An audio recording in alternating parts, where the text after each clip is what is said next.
So think about when you break your arm. You go to the hospital, they take an x-ray, and it shows that jagged white line, right? And the doctor just points at it and says, well, there it is. Yeah, it's totally binary. It's clean. Exactly, it's clean. The mechanics of the physical world offer us this, I don't know, this incredible comfort of visibility. We can look at a fractured bone and know exactly what needs to be reset. Right. You just put a cast on it. You put a cast on it. But when you step into the world of human morality, of assessing right and wrong or navigating how we treat each other when the social contract fractures. And that X-ray machine is entirely useless. Completely useless. Because we are looking at this moral and emotional landscape where the breaks aren't clean at all, the fractures are invisible, and honestly, the medicine is often completely counterintuitive. It really is the ultimate diagnostic blind spot. I mean, we're dealing with human mind and the human heart. We're largely operating in the dark. Yeah. We constantly try to apply the rigid rules of physics to the fluid dynamics of psychology and philosophy, and it simply doesn't work. Yeah. We want a clear villain, right? We want a clear victim. I want a clean break. Exactly, a clean break. But human nature almost never affords us that luxury. Which brings us to our mission for this deep dive today. We are unpacking Chapter 26 of Albert Pike's Morals and Dogma. It's titled The Prince of Mercy. And I want to set the stage here, because this isn't just some casual, self-help essay on being a nice person. This is part of a really complex, heavily layered system of esoteric initiation. Yeah, it's a major text. Right. And if you look back at the previous step in this journey, the 25th chapter, which we covered before, dealing with healing and internal mending, we were still essentially looking at our own x-rays, right? We were doing internal triage. Internal triage, exactly. But today, we are crossing a massive threshold. We're moving from the internal architecture of the self out into the incredibly chaotic architecture of human connection. Oh, yeah. It's messy. Very messy. We're taking on compassion, forgiveness, and this rigorous, almost unnatural discipline of understanding others. It's a really crucial pivot in the philosophical structure of the whole text. Because the previous degree, The Night of the Brazen Serpent, was fundamentally about this concept of repentance and faith, right? Healing the internal spiritual sickness. It was about realizing your own flaws. But the Prince of Mercy degree takes that internal realization and demands that you, weaponize it, for lack of a better term. Wow, weaponize it. Yeah, in your outward interactions. You can't just be healed. You have to actively become an agent of healing in a world that is, frankly, fundamentally obsessed with retribution. Right. And that requires a complete paradigm shift regarding what it means to be strong, what it means to be just, and what it actually means to show mercy. Okay, let's unpack this word mercy for a second, because I feel like we throw that word around so casually now. Oh, absolutely. We hear it in sports, we hear it in casual conversation, like, oh, have mercy, and it just becomes this throwaway concept. We basically equate it with just being polite. We're just letting something slide. Exactly, letting it slide. But when you dig into the philosophy here, the source text treats mercy as this highly demanding, intensely transformative discipline. It's an architecture for existence that requires basically hacking our own evolutionary biology. Yeah, to really understand what's going on here, we have to strip away all the modern softened connotations of the word. Right. Etymologically, if you look at the Latin root for mercy, it's misericordia. Misericordia. Which literally translates to having a heart for the miserable or having a heart for the afflicted. Wow. It wasn't about being polite at all. It was this visceral, almost painful state of shared suffering. And the thesis of this chapter argues that true strength is not found in the strict, unyielding application of justice. Which is what we usually think, right? Exactly. Yeah. It's actually found in the incredibly difficult, heavily nuanced application of empathy. It's the deliberate suppression of the ego's demand for vengeance. Well, I want to push on that definition right away, because the text makes a really crucial distinction early on between being kind and being genuinely merciful. Right. If I'm reading this right, kindness is almost framed as a default state of non-conflict. But mercy, on the other hand, only exists in the presence of conflict. It's like kindness is holding the door open for someone. Sure. But mercy is like holding the door open for someone who just slammed it in your face. That is a perfect way to put it. That's the friction point.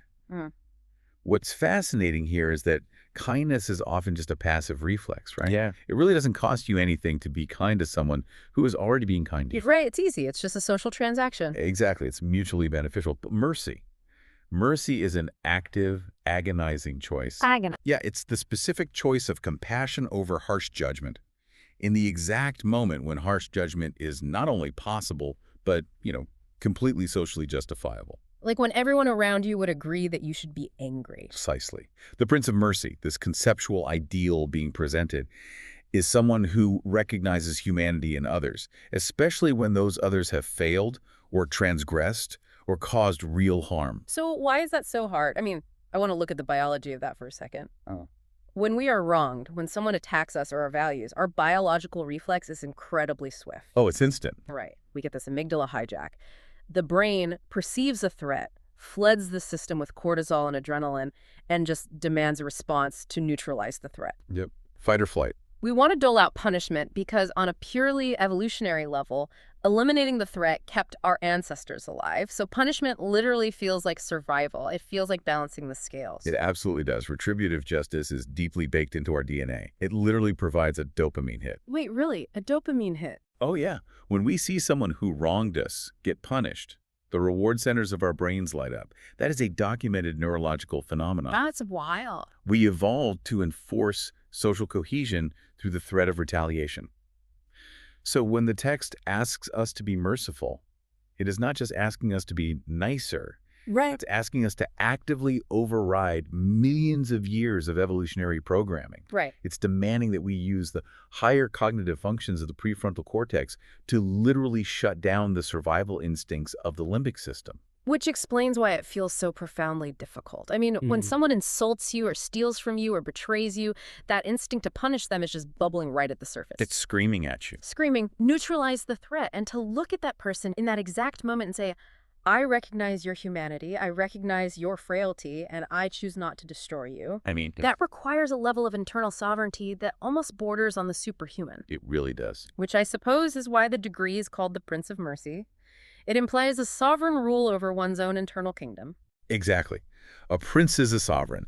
If you are enslaved to your reflexes, if you're just a puppet to your own anger and your biological drive for retribution, you aren't sovereign at all. You're just reacting. You're a biological automaton reacting to stimuli.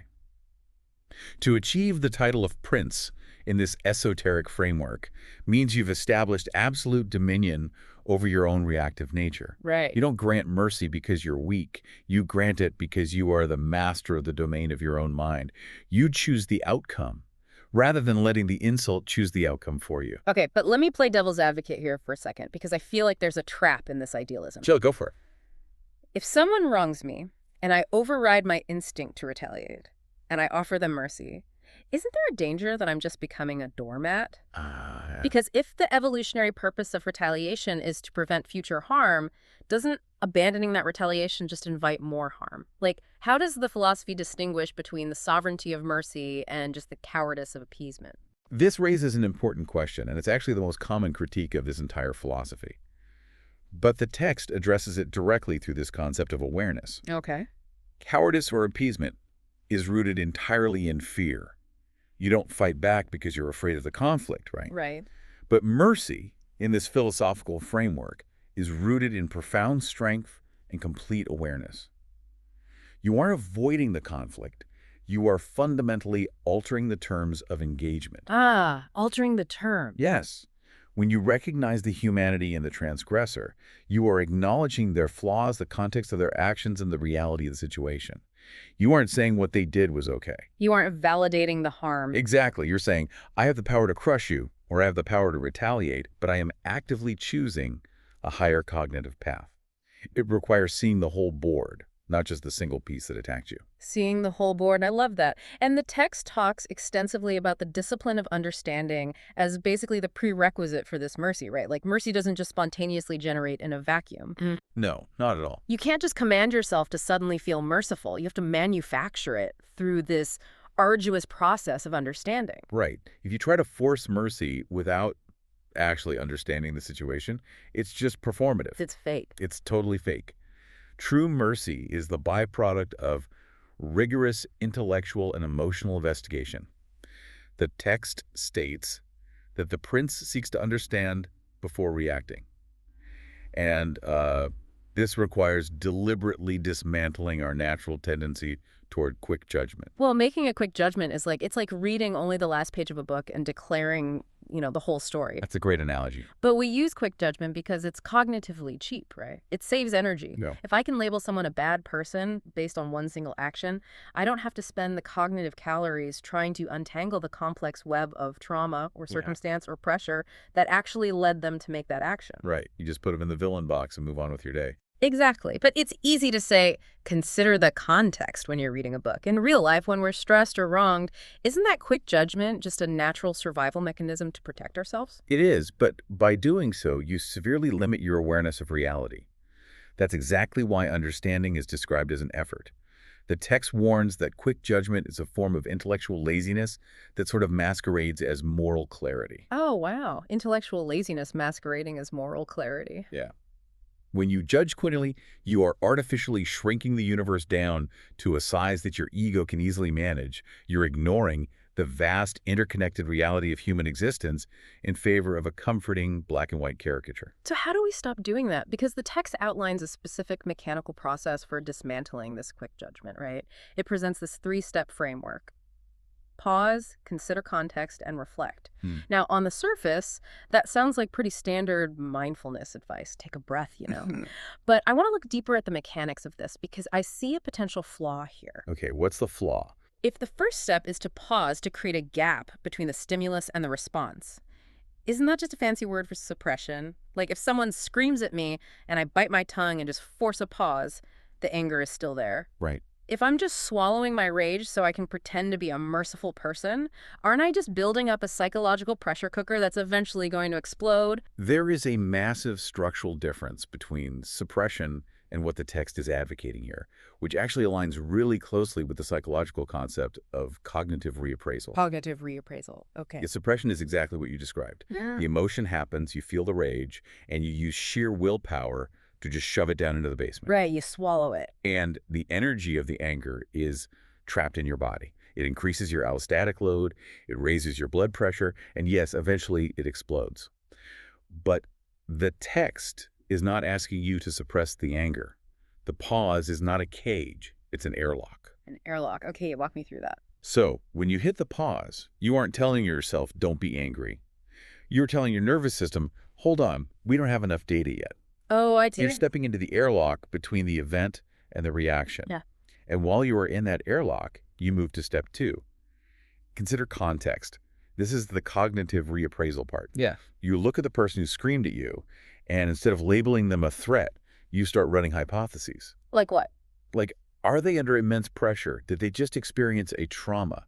Are they projecting their own insecurities onto me? So you actively change the narrative of the event. Exactly. And when you change the narrative, when you recontextualize the event through the lens of empathy, the actual emotional resonance of the event changes. So you don't even have to suppress the anger because the anger goes away. The anger dissolves. Yeah. You realize the attack wasn't actually about you at all. It was just the outward manifestation of their own internal chaos. You can't be intensely angry at someone when you truly deeply understand their suffering. The anger gets replaced by pity or compassion, or at least a kind of neutral detachment. That is how the circuit breaker works. It trips the reflex, allowing the prefrontal cortex to come online, rewrite the meaning of the stimulus, and generate genuine mercy rather than forced compliance. That is so powerful. It's the difference between just biting your tongue and fundamentally changing your mind. Exactly. But, okay, let's take this out of the hypothetical airlock for a second and put it into a real-world scenario where the damage is severe. Okay. Let's say I do the work. Someone deeply betrays me. I hit the pause. I run the hypotheses. I realize they betrayed me because they're operating out of severe scarcity and unresolved childhood trauma. I achieve cognitive reappraisal. I understand why they did it. Right, so you've achieved the discipline of understanding. Right, but here's the structural problem with that. Understanding the arsonist doesn't unburn my house. Even if I achieve this enlightened state of empathy, I am still standing in the ashes of my life, holding the damage they caused. Understanding the mechanics of the betrayal doesn't automatically eradicate the deep, lingering resentment of being victimized. So how does this philosophy deal with the rubble? And that brings us to the third and arguably most difficult pillar of this chapter, the mechanics of forgiveness. Here's where it gets really interesting. It does. Because understanding is the intellectual precursor, gives you the map. But forgiveness is the emotional execution. It's the actual journey out of the ashes. The source dictates that forgiveness is absolutely essential for the growth of the individual. So it's not optional. It is not an optional extra credit assignment for the super spiritual. It is a functional necessity to prevent you from rotting from the inside out. The text introduces this fascinating concept of the dual benefit of forgiveness, because in our culture, we almost exclusively frame forgiveness as a concession, right? Yeah, totally. We frame it as this gift we reluctantly hand over to the person who wronged us, essentially letting them off the hook. Or worse, we view it as a sign of weakness, like we just lack the backbone to hold them accountable. Right. But the text flips this entirely. We usually think of forgiveness as a gift to them, but the text says it's for our growth too. How does releasing resentment practically allow the forgiver to move forward? To really grasp why forgiveness is so essential for the forgiver, we have to look at the physics of resentment. Think about what resentment actually is. It's like holding a grudge. It is the act of actively refeeling an old injury. It is a psychological tether. When you hold on to anger, when you refuse to forgive, you are maintaining an active, energetic link between yourself and the person who hurt you. Right. You're keeping the trauma alive in your own nervous system day after day. The transgressor might be 1,000 miles away, sleeping soundly, completely unaware of your existence, but you're still sitting in the ashes of the burned house, drinking poison and hoping the arsonist dies. Oh man, it's an anchor. You can try to move forward with your life. You can try to build new relationships. But if you haven't forgiven those core betrayals, you're dragging this massive, unseen weight behind you. It exhausts you. It exhausts you. And eventually, it warps the way you interact with everyone else. You start seeing arsonists everywhere. Exactly. Unresolved resentment becomes a lens through which you view the entire world. It breeds cynicism. It destroys trust. The source text points out that forgiveness enables growth because it is the only mechanism that cuts the anchor. It cuts the tether. Yes. Forgiveness is not saying what you did was acceptable. It is not saying we have to be best friends now. Forgiveness is the sovereign declaration.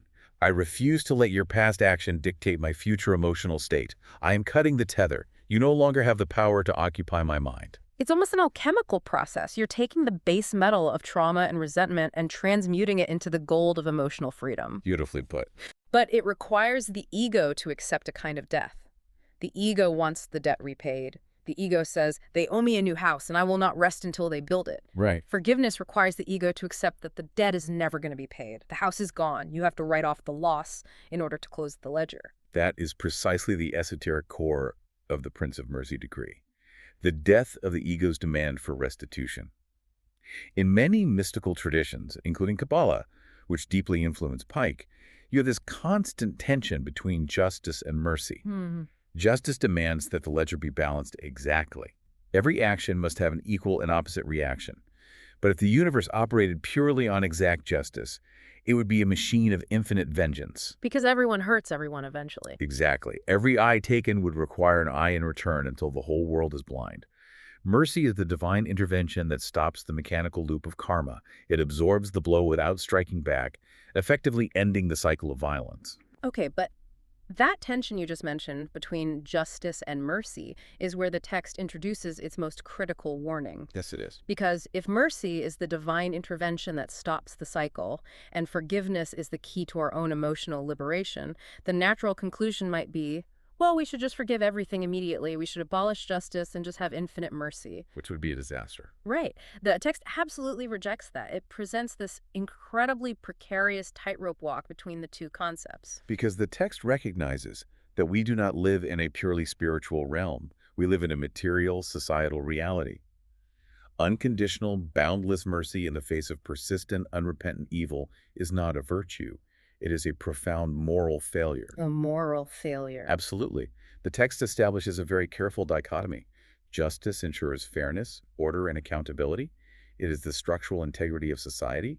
But mercy softens it, contextualizes it, and keeps it humane. The text provides a stark warning about leaning too far into either extreme. Let's explore those extremes using a biological metaphor rather than a mechanical one. I like that. If society is a living body, justice operates like the immune system. When an infection enters the body, like when a crime is committed or a contract is broken, the immune system identifies the threat and attacks it to restore order and save the bottle. The immune response is rigid, aggressive, and absolutely necessary for survival. It's a highly accurate way to frame it. The immune system doesn't negotiate with a virus. It neutralizes it. Right. Sounds like building a house. Right. Justice is the rigid steel frame that keeps the building from collapsing. It ensures accountability. But mercy is the insulation, the drywall, the furnishings. I love that structural analogy. If you only have justice, you're living in a harsh, cold steel cage. But if you only have mercy, you just have a pile of pillows with no structure, and it falls apart. Exactly. And going back to your immune system analogy, what happens if the immune system lacks regulatory mechanisms? What happens if you have pure, unadulterated justice with no mercy? In the human body, that is an autoimmune disease. The immune system becomes so hypervigilant, so aggressive in its pursuit of order, that it begins attacking healthy tissue. It destroys the very body it was designed to protect. The text warns that too much justice without mercy leads to harshness, rigidity, and cruelty. A society built only on strict, punitive justice becomes a totalitarian nightmare. Everything is a crime. Every minor infraction is met with maximum punishment. There's no room for human error, no room for rehabilitation. Absolute justice is, paradoxically, absolute cruelty. The historical examples of this are endless, right? Oh, everywhere. Look at the various inquisitions or the Reign of Terror during the French Revolution. These were movements entirely obsessed with ideological purity and absolute justice. They just chopped off heads. They stripped away all context, all empathy, and all mercy. And the result was rivers of blood. The pursuit of perfect justice without the mitigating influence of mercy always leads to atrocity, because human beings are fundamentally imperfect. If you apply a perfect standard to an imperfect creature, you will inevitably have to destroy the creature. Wow. Okay, so justice is the immune response. Mercy represents the regulatory T cells. The regulatory cells are the intelligence of the system. They tell the immune system when to stop attacking. Right. They recognize that the infection has been dealt with and it's time to let the tissue heal. They provide the context. But if we swing to the other extreme, if we only have regulatory cells and no aggressive immune response, what happens then? You get immunodeficiency. The body becomes completely incapable of defending itself. The text explicitly states that too much mercy without justice leads to weakness, a complete lack of accountability, and the eventual dissolution of society. It just falls apart. If there are no consequences for destructive behavior, if everyone is just endlessly forgiven and accommodated without any requirement to change or make amends, the social contract collapses. Right. Predators operate with absolute impunity. Right, because there's no boundary. Harmful behavior goes unchecked, and the vulnerable are left completely unprotected. True mercy cannot exist in an environment where the vulnerable are sacrificed on the altar of unconditional tolerance. It's the paradox of tolerance, right, that philosopher Karl Popper talked about. Yes, exactly. Unlimited tolerance must lead to the disappearance of tolerance. If we extend unlimited mercy even to those who are intolerant and predatory, and we aren't prepared to defend society with the rigid structures of justice, then the merciful will be destroyed. And mercy itself will be eradicated with them. Which is terrifying. It is. And this is the profound burden of the Prince of Mercy. The mastery of this degree isn't just defaulting to mercy because it feels good or defaulting to justice because it feels safe. The mastery is the relentless, exhausting, dynamic tightrope walk between the two. Balancing it all out. It is evaluating every single interaction, every conflict, every transgression, and asking, does this situation require the rigid boundaries of the immune response or the healing regulation of the T cells? Where is the exact balance point? And sometimes the balance point requires both simultaneously, doesn't it? Oh, very often. Sometimes you have to enforce the boundary. The transgressor must be removed from the environment, the employee must be fired, the relationship must be severed. But you can do it without stripping the person of their inherent dignity. Yes. You can apply the rigid consequence of justice while maintaining the internal posture of mercy. You don't have to hate the person you are holding accountable. That is the highest manifestation of the principle. To hold a boundary with absolute firmness while simultaneously holding the transgressor in a state of compassionate understanding. It requires an incredible amount of situational awareness and emotional bandwidth. Yeah, I bet. You have to be deeply rooted in your own values to avoid being swept away by the anger of justice or the enabling of false mercy. Which really brings us to the final major theme of the chapter, and honestly, the ultimate paradigm shift of this entire philosophy. Walking this tightrope, maintaining this level of cognitive reappraisal, overriding the biological reflex for vengeance. This requires immense fortitude. It's exhausting. And so the text forces us to fundamentally redefine what we actually consider to be strength. So what does this all mean? We're taught that a thick skin and a hard heart equals strength. But the text flips the script. It's a complete reevaluation of power dynamics. In our modern, hyper-competitive society, we have inherited a deeply flawed definition of strength. We tend to view the loudest, most dominant, most unyielding voices as the strong ones. Oh, totally. The guy who yells the loudest wins. Right. The leader who never compromises, the individual who dishes out harsh punishments and never admits a flaw, the person with the thickest skin and the hardest heart. We elevate them. We label them as alpha or tough. We confuse callousness with resilience. Exactly. We're taught from a young age that if you show empathy, if you seek to understand your opponent rather than just crushing them, you are showing weakness, you're exposing your throat. But the text flips the script entirely. It argues that being hard, being unyielding, is actually the easy way out. It is the path of least resistance. Yep. Psychologically speaking, the text is absolutely correct. What is easier, to give in to a biological reflex or to hold it back. Anger is a reflex. Vengeance is a reflex. It takes zero effort. Zero cognitive effort to lash out when you are hurt. A child can do it. Right. An animal can do it. Dominance through aggression is the most primitive form of power on the planet. But empathy. Empathy is work. Empathy requires the highest levels of emotional intelligence and cognitive functioning available to the human species. It requires you to hold your own complex emotions in one hand and simultaneously navigate the chaotic, often contradictory emotions of someone else in the other hand without dropping either. Right. That is exponentially harder than just dropping a hammer on someone. And that is why the text frames empathy and mercy as the ultimate forms of strength. The Prince of Mercy is not weak. The prince is the strongest entity in the room because they are the only one not being controlled by their reflexes. They aren't puppets. They demand extreme patience. They require a psychological resilience that can withstand an insult without instantly needing to retaliate to protect a fragile ego. Let's look at how this redefined strength actually functions in the real world, because Pike isn't just writing this for, individual self-improvement. The text traces a very specific, deliberate ripple effect. It notes that this esoteric discipline of mercy must extend beyond the individual.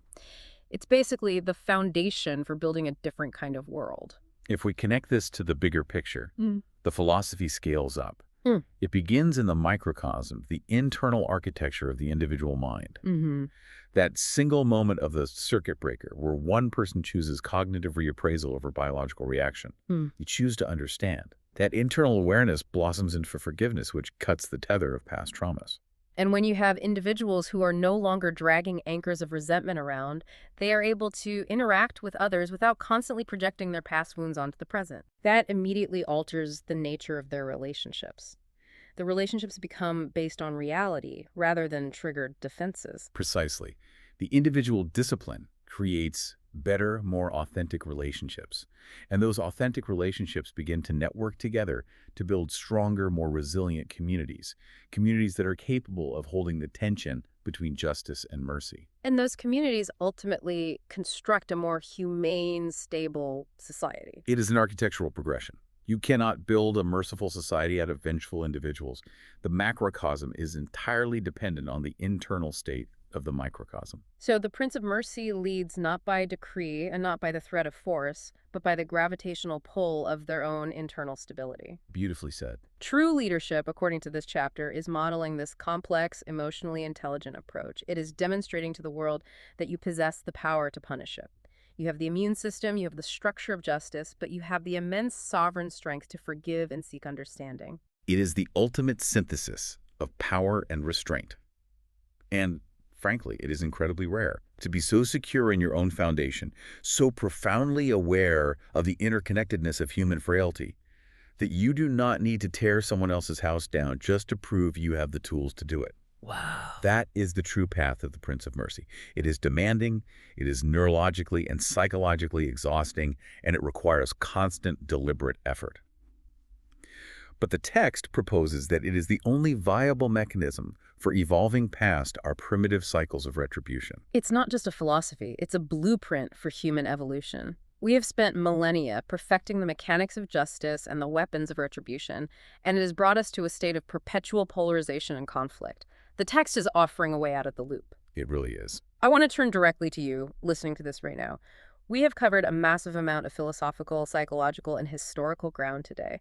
But philosophy is useless if it remains trapped in the realm of the theoretical, right? Absolutely. The text offers some incredibly direct reflection questions, meant to be applied to the immediate reality of your life. Think about your own interactions this past week, or even just today. How often do you actively choose the effort of understanding over the cognitive ease of quick judgment? Hmm. When someone cuts you off or undermines you or attacks your worldview, do you immediately fall back on the evolutionary reflex to categorize them as a villain? Or do you step into the airlock? Do you trip the circuit breaker and attempt the radical work of cognitive reappraisal? And beyond the daily frictions, the text asks us to look at the structural architecture of our own minds. Is there a deeply held resentment that you are actively cultivating? Actively cultivating. Is there a past betrayal that you are keeping alive because you feel that holding the anger is the only way to ensure justice? Remember the physics of resentment we talked about. That anger is not punishing the transgressor. It is an anchor dragging you down. Are you willing to experience the ego death required to cut that tether? How can you begin to balance the necessary boundaries of your own personal justice with the healing regulation of active mercy? It is not about achieving perfect enlightenment by tomorrow morning. It's about recognizing that mercy is not a feeling that happens to you. It is a structure that you build, one agonizing, deliberate choice at a time. It is the conscious rebellion against your own darkest instincts. And as we conclude this exploration of the 26th degree, the core takeaway that must anchor your understanding is this profound redefinition of power. True strength is never found in the ease of judgment or the reflex of vengeance. It is found in the sovereign discipline of mercy. The sovereign discipline. It is in the relentless, necessary work of balancing societal accountability with deep, abiding empathy. That is the calling of the Prince. And as we continue our journey through this text, our next deep dive will explore the 27th degree, the Knight Commander of the Temple. Oh, that's going to be a good one. It is. In that chapter, the focus will shift from the internal generation of mercy to the external demands of discipline, loyalty, and a higher commitment to a philosophical ideal in the face of intense opposition. I am genuinely looking forward to seeing how Pike builds upon this foundation. If mercy is the architecture, the Knight Commander degree seems to be about how we defend that architecture when it is under siege. It's going to be a fascinating progression. Absolutely. But before we go, I want to leave you with one final lingering thought to mull over long after this deep dive ends. We talked at length about how our modern society elevates the loudest, most unyielding, most aggressively judgmental voices as the strong ones. We elect them, we follow them, we algorithmically reward them. We do. But if true strength is actually defined by our capacity for cognitive reappraisal, for holding the tension between justice and mercy, and for possessing the sovereignty to override our own vengeful reflexes, how does that fundamentally change how we should choose the leaders, the role models, and the heroes we elevate in our culture today? If we stopped looking for the people who swing the heaviest hammers and started looking for the people who have mastered the airlock of understanding, what would our world actually look like? Thank you so much for joining us on this deep dive. Until next time, practice the pause, choose the harder path of understanding, and we'll see